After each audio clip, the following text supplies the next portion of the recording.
Eros got here, and it's time to talk about a new series, Kaiju number 8. And honestly, this one first episode was quite fine. The animation looks pretty good. I'm happy. At least so far, we don't have full-on CGI, the big monsters, so to say.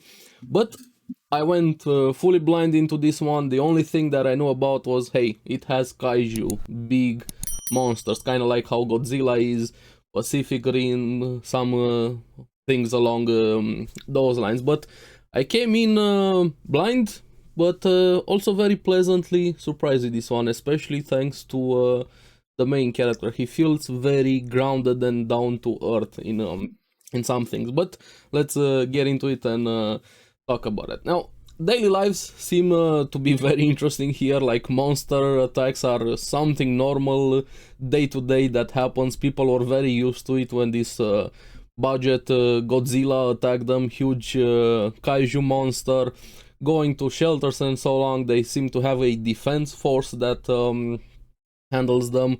I'm not gonna lie, it reminds me a bit of World Trigger. If you haven't watched World Trigger, do yourself a favor and check out that series, especially if you like technical fights.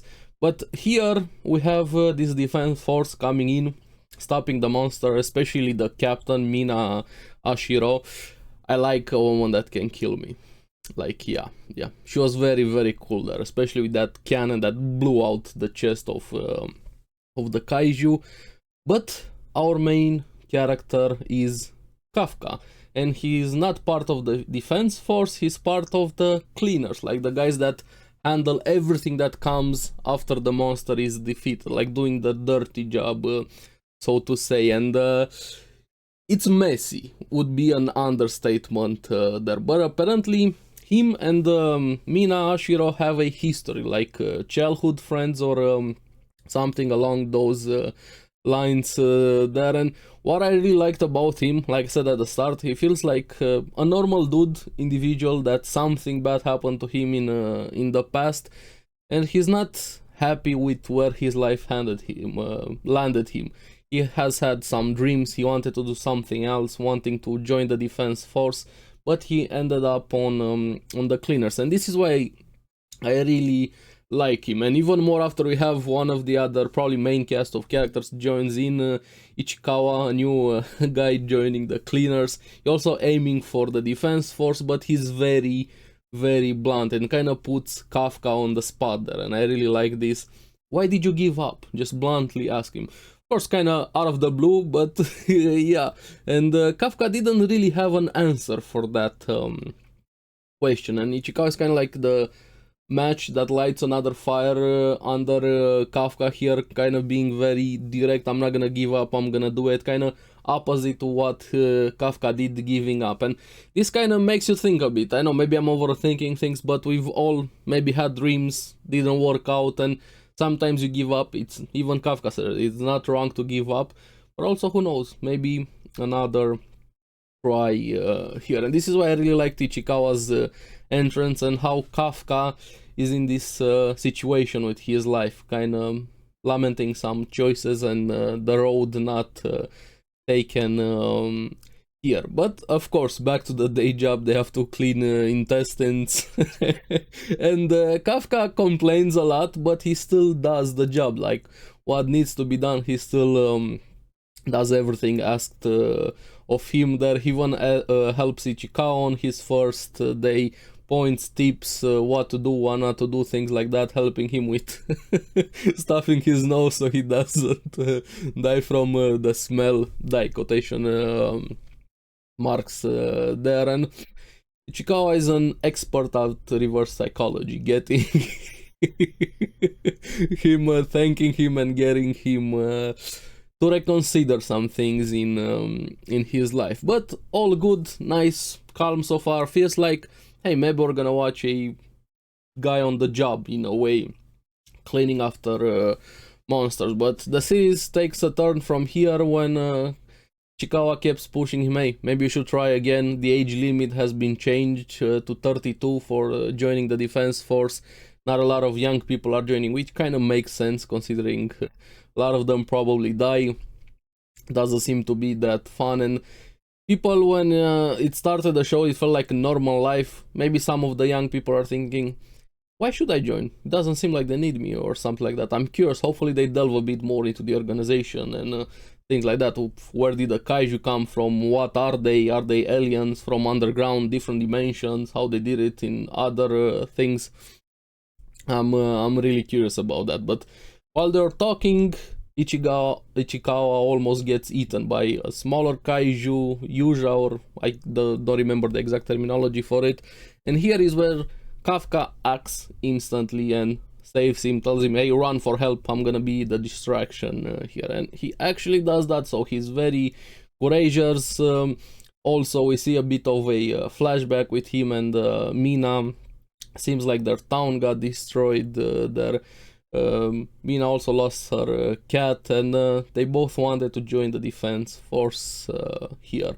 But back in the present, he was getting beaten up, like very wounded, broke his leg, cut. They're about to die, and here where we have Giga Chad coming in. I didn't expect him to return. I'm like, yeah, somebody's gonna come in, save them, maybe the defense force, of course. But Ichikawa comes back and actually saves Kafka. Even though he put himself also in danger, that's a questionable decision, but I respect what he did there. He went for help and then he also came back. Not very many people would do something like that. But as they were about to both be killed, we have them being saved by Mina Ashiro without any reaction. Like, she takes care of the monster very easily, but it seems like she probably didn't realize who she saved there, or maybe she didn't even want to talk to him. Feels like something happened between them. There's some resentment, or they lost touch with each other. There's something there between them. But Kafka, after that, he's in the hospital, and he was very impressed by Mina, and he feels left behind. And again, a rhetorical kind of thanks from Ichikawa there, and like, you don't need to join the defense force, it's just my opinion, you don't need to do it, like reverse psychology there. But Kafka actually got very determined to try again. I'm like, okay, pretty good start of the episode here. I have a lot of questions. Seems a bit generic in a way, nothing big happened, of course, besides monsters, but here is where things get very, very interesting, and I wouldn't like that happen to me, because we have this curious insect, kaiju, monster, whatever that was, coming in, saying, found you, and shoves itself down Kafka's mouth. And that reminded me a bit of the kiss from Sabikui Bisco, the mushroom anime. I'm like, okay, things are getting interesting, we have something here. Because after that, Kafka transforms into a humanoid armored titan slash monster that looks pretty cool. I do like the color design and the overall design of his new appearance there. And apparently that thing didn't took over him, but just turned him into a monster, because he's still normal. I like his reaction and Ichikawa's reaction there. I think they're great together. The chemistry is there between them. Probably they're gonna be best friends, who know. But the funniest part of the episode, while they're freaking out, was the random old guy coming in. What the fuck is happening here? And quickly picks up the phone and calls it in. They are so funny. Poor dude. I was like, please don't die of a heart attack. But also, there's an end credit scene. So if you haven't watched it, make sure you go back to the episode, watch it. Here it's very important. And we see a bit of a flashback with Kafka and Mina studying, trying to go for the defense force, and him making a promise he's gonna be always there for her when she's afraid. And we see a bit of Mina in her bathroom thinking, and kind of has a scar here. I don't know, maybe when they were attacked as kids, maybe during her job, but it reminded her of that, and calls him a liar, because they're in different points at their lives. I'm really curious what happened between them. Does she resent him for him giving up? I don't know, but I'm liking the relationship there, the setup, so to say. And of course, she's the one that has to go in to take that call at the monster in the hospital. I'm really curious what's gonna happen when she realizes who the monster actually is. But overall, quite interesting start, to say the least, with Kaiju No.8. I'm really curious what you guys thought about the series so far. Probably gonna cover it week to week, and let me know if you're a source material reader. What I think so far of the first episode. Have they done it justice as a first impression sort of way? And if you're anime only, what do you think so far of the series? Of course, please no spoilers. If you have read the source material, don't go into spoilers. Just keep it to whatever is in the anime. So yeah, interesting series.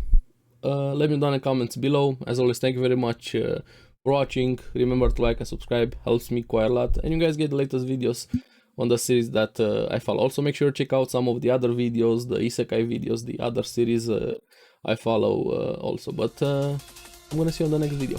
Bye bye.